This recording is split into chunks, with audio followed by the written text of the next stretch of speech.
Olá, Deus abençoe tua vida em nome de Jesus. Um bom dia, uma boa tarde, uma boa noite, depende do lugar onde você se encontra. Eu sou o pastor Robson e estamos aqui para mais um vídeo, como superar emoções que destroem. E o assunto que nós iremos trabalhar hoje é sobre o comportamento das pessoas retraídas, das pessoas que armazenam a sua ira, as suas emoções. Então nós veremos nesse vídeo as características que essas pessoas apresentam. Como elas apresentam essas características? O porquê elas têm esse tipo de comportamento. Então teremos no vídeo aqui uma autoavaliação para ver se você se encaixa dentro desse tipo de comportamento, dentro desse padrão. E teremos também ferramentas, aplicações de como você se livrará disso. Então fique até o final, medite nas lições, aplique os princípios e desfrute dos resultados. Uma pessoa retraída, uma pessoa que armazena as suas emoções, a tua ira, é aquela pessoa que nega, evita e finge. Em certas situações onde há um desconforto, onde há um conflito, onde essa pessoa se desagradou com alguém ou com algo, mesmo essa pessoa estando com as emoções afloradas, ela nega, dizendo que está tudo bem quando as coisas realmente não estão. É uma pessoa que evita conflitos e confrontos. Eu não estou dizendo aqui de confusão, estou dizendo de resolver problemas. Essa pessoa evita. E como resultado, os problemas na vida dela aumentam cada vez mais. E é uma pessoa que finge. É aquela pessoa que mostra um sorriso amarelo, uma falsa alegria, quando ela está com raiva, frustrada, mas ela finge que está tudo bem. A mentalidade dessa pessoa, na mente dela, ela tem gravado que a raiva é ruim, todo tipo de raiva é ruim.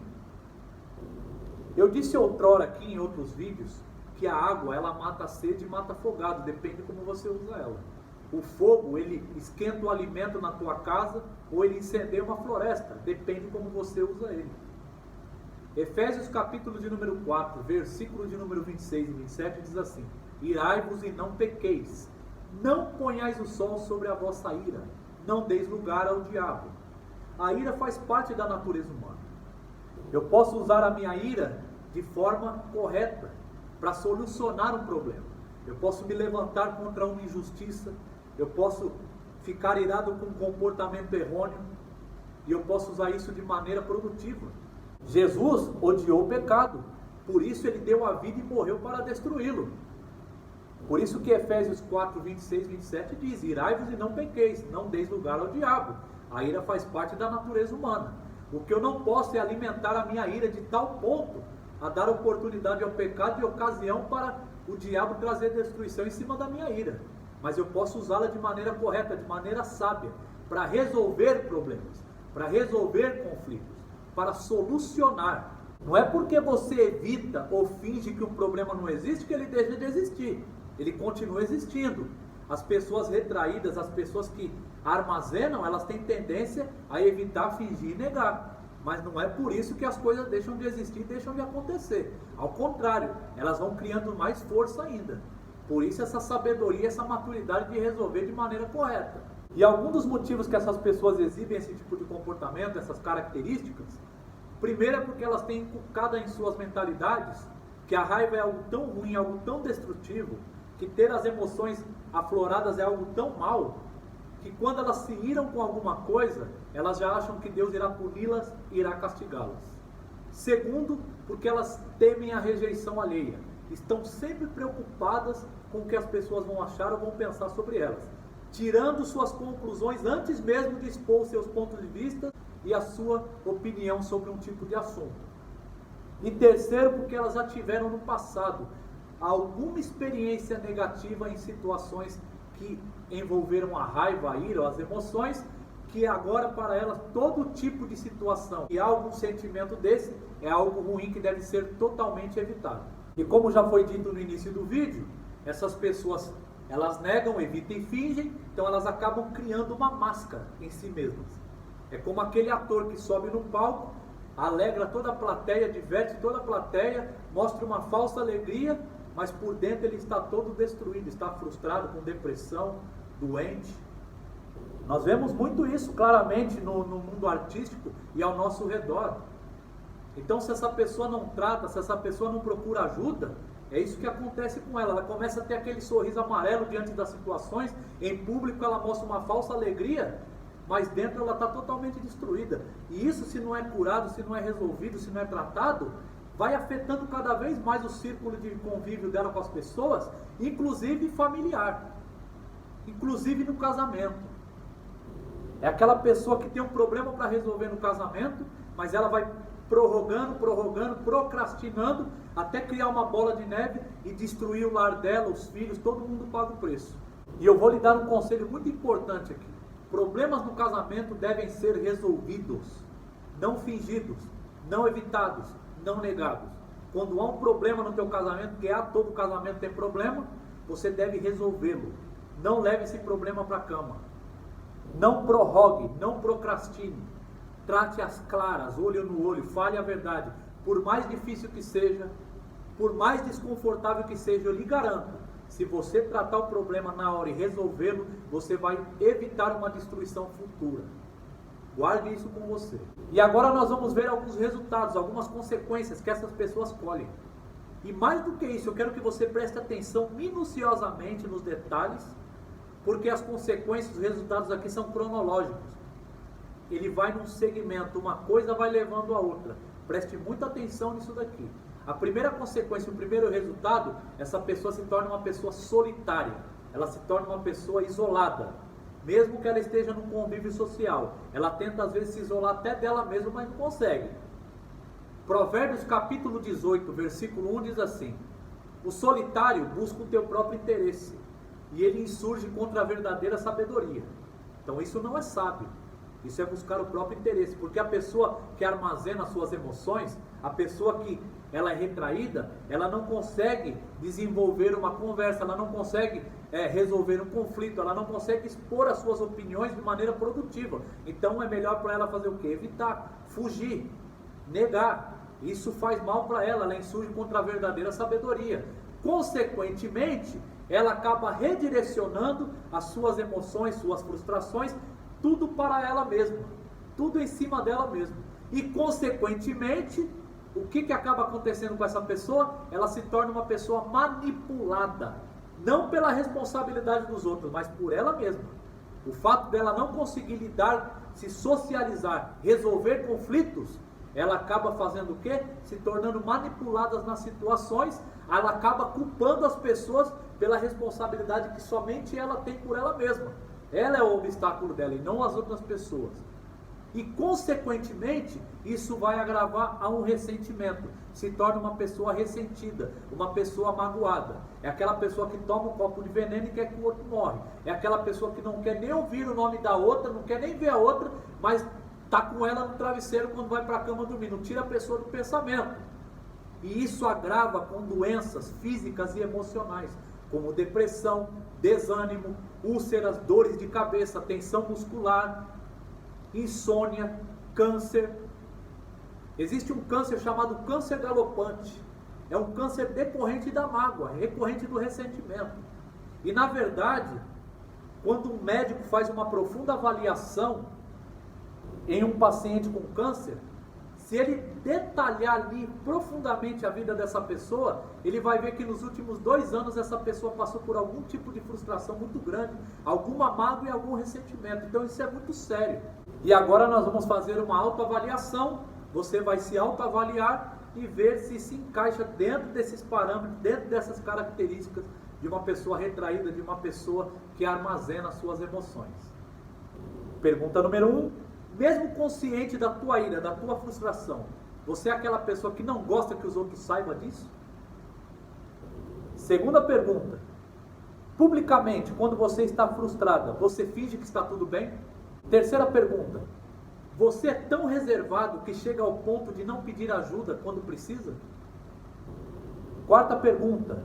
Quando alguém do teu convívio social, família, parente, amigo, colega, lhe frustra, te desagrada, te machuca, você fica dias sem falar com essa pessoa e não resolve o problema? E abrindo parênteses aqui, quem vai te machucar, quem vai te magoar, não é os desconhecidos não, são as pessoas de convívio. Tem que estar pronto para isso, não é surpresa isso não. Tem que saber lidar com isso, resolver isso. Quinta pergunta, você tem tendência a desânimo e depressão? Sexta pergunta, você é aquela pessoa que alimenta frustrações e ressentimentos? É a pessoa que tem um crítico na cabeça, está sempre criticando, sempre vendo algo ruim em alguém ou em algo, nunca está em paz consigo mesma?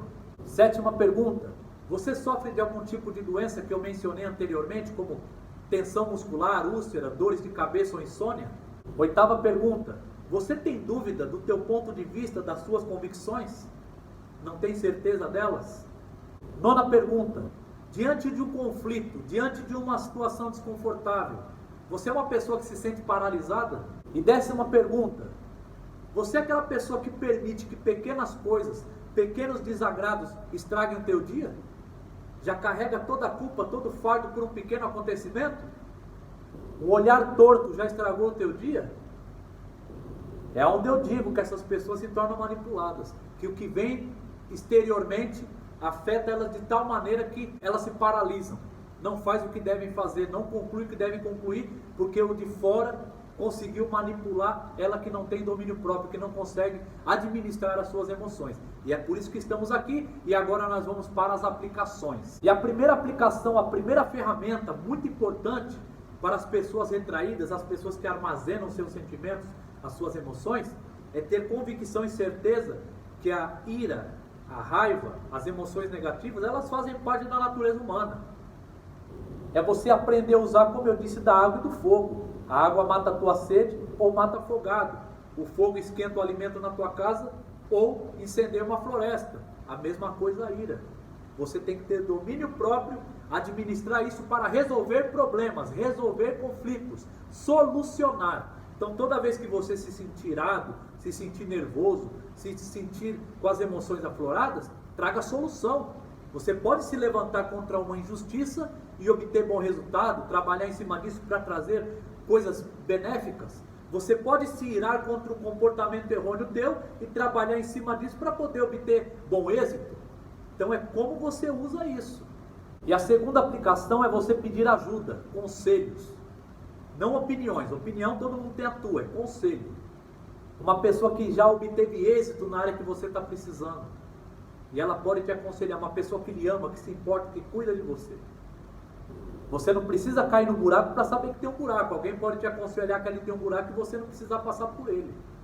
Então é muito importante receber conselhos. Provérbios capítulo 19, versículo 20 diz assim: ouça o conselho e receba a instrução, para que seja sábio nos teus dias por vir. E Provérbios capítulo 12, versículo 15 diz assim: o caminho dos insensatos parece reto aos seus próprios olhos, mas o sábio dá ouvido aos conselhos. Então é muito importante. Principalmente os homens têm uma dificuldade muito grande por causa do orgulho. Não gosta de mostrar fraqueza. Não que não aconteça isso com mulheres também, mas é mais o homem que tem essa natureza. Então as pessoas ensinaram: o homem não chora.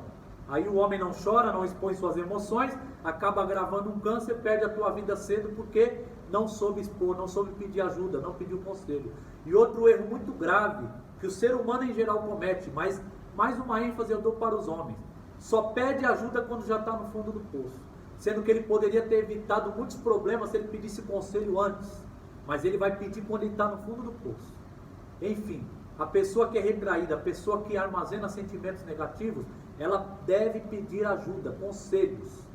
Lembrando, não opiniões, conselhos de quem tem experiência na área que você precisa, de quem pode olhar na frente aquilo que você não consegue enxergar e lhe mostrar um caminho melhor, um caminho mais simples, um caminho mais produtivo. E a terceira aplicação é uma aplicação muito importante que faz toda a diferença em nossas vidas, que nós devemos exercitar essa aplicação, virar um hábito em nós. Existem 3 tipos de pessoas no mundo: as pessoas que assistem as coisas acontecerem, as coisas estão acontecendo, elas estão somente assistindo. As pessoas que esperam as coisas acontecerem e as pessoas que fazem as coisas acontecerem. E eu lhe digo com toda clareza, com toda certeza, que as pessoas que fazem as coisas acontecerem, Deus abençoa elas poderosamente. Não tenha medo de errar, tenha medo de não fazer. O erro é muito pedagógico, ele nos ajuda a crescer. A vida é um aqui e agora. Nós temos que viver o hoje. O ontem já passou e o amanhã ainda não chegou. Aqui é o lugar onde você se encontra e agora é o tempo que você está vivendo. Então faça as coisas. Em Mateus capítulo de número 14, quando Jesus veio andando sobre as águas na 4ª vigília da noite, os discípulos estavam no barco, estavam vendo muito forte. Eles se assustaram pensando que Jesus era um fantasma. Mas quando Pedro percebeu que era Jesus, ele disse: Senhor, se és tu, deixe-me ter contigo, que eu ande sobre as águas. E Jesus disse: venha. É muito importante isso, porque ele andou nas águas, ele fez algo sobrenatural, não porque Jesus chamou ele, mas porque ele viu que era Jesus e sabia que se era Jesus ele podia dar esse passo. E todos os 11 discípulos permaneceram no barco. Então tem horas que você está esperando coisas de Deus e Deus está esperando você. Deus está esperando você tomar uma atitude para viver o sobrenatural. E mesmo quando Pedro deslocou os teus olhos de Jesus e se focou na tempestade, que ele afundou, Jesus não deixou ele fracassar, não deixou ele perecer, o resgatou. Por quê? Porque ele fez algo, ele deu um passo que ninguém deu. Você nunca vai obter um resultado maior fazendo as mesmas coisas. Você precisa fazer algo diferente, fazer algo que ninguém faz. Agir apesar do medo, apesar da dúvida, apesar do desconforto, apesar da inconveniência, agir quando não quer agir, agir quando ninguém age. Então seja uma pessoa que faça as coisas acontecer. Não fique esperando. Às vezes você está esperando de Deus e Deus está esperando de você. E a quarta aplicação muito importante que faz toda a diferença, parece simples, mas é muito eficaz, é ataque problemas e não pessoas. Nós vivemos num contexto hoje avançado tecnologicamente, coberto de informações, mas a humanidade está raquítica em resolver conflitos. As pessoas não conseguem mais debater ideias, as pessoas não conseguem mais lidar com diferenças, estão odiando umas às outras, até dentro da própria casa, dentro do próprio lar. Então nós temos que ter a maturidade, o domínio próprio, crescer nessa área para atacar problemas e não pessoas. Porque quando você ataca pessoas, o problema continua, o problema ele se agrava, ele não vai deixar de ser problema, você está atacando o alvo errado. E como nós fazemos isso? Em vez de atacarmos uns aos outros, uma pessoa fica de um lado, a outra fica da outra, uma jogando farpa na outra, as duas vêm para o mesmo lado e se focam no problema, em resolver, em confrontar o problema, porque é o problema que está trazendo desagrado, é o problema que está ferindo. E com isso resolvido as coisas florescem. E a última aplicação, para concluirmos, é um remédio contra a frustração. Principalmente para quem atua no campo da liderança, como líderes eclesiásticos, líderes empresariais, professores, pais de famílias, em geral, para todo mundo. Precise de pessoas, mas dependa de Deus. Não dependa de pessoas, dependa de Deus. Seja Deus a tua fonte, o teu sustento, o teu provedor, a tua rocha. Não crie expectativa nas pessoas, porque senão você vai se frustrar com elas. Você precisa delas, mas não invista toda expectativa nelas. Não espere que elas vão lhe dar tudo perfeito, tudo na mão do jeito que você quer. Dependa de Deus. Um exemplo, eu sou pastor de igreja. Eu preciso das pessoas. Não tem como ter igreja sozinho. Eu preciso das pessoas para fazer o louvor, mas eu não dependo delas. Se elas virem ou não virem, eu não vou deixar de ser pastor por isso. Eu não vou deixar minha fé por isso. Eu não vou deixar de crer em Deus por isso. E eu não vou deixar de amá-las por isso. Porque eu não dependo delas, eu dependo de Deus. Eu confio nele. É Ele que me dá direção. Então isso vai lhe dar uma força muito grande. Vai abençoar muito o teu convívio social. Eu trouxe pelo campo da igreja, mas você pode trabalhar na tua casa, na tua empresa, em qualquer situação com isso. Salmo 127, verso 1 diz assim: se o Senhor não edificar a casa, em vão trabalham os que edificam. Se o Senhor não guardar a cidade, em vão vigia o sentinela. Ele é o sustento, é Ele que controla, é Ele que é o Senhor. Isso abençoará muito a tua vida. O que destrói uma família, o que destrói uma empresa, o que destrói uma nação, o que destrói uma pessoa, não é a presença do inimigo, é a ausência de Deus. Então que esse vídeo edifique a tua vida, que esse vídeo lhe traga muita esperança, que esse vídeo lhe abençoe e que você glorifique o nome de Jesus através da transformação que você terá. Fique com Deus.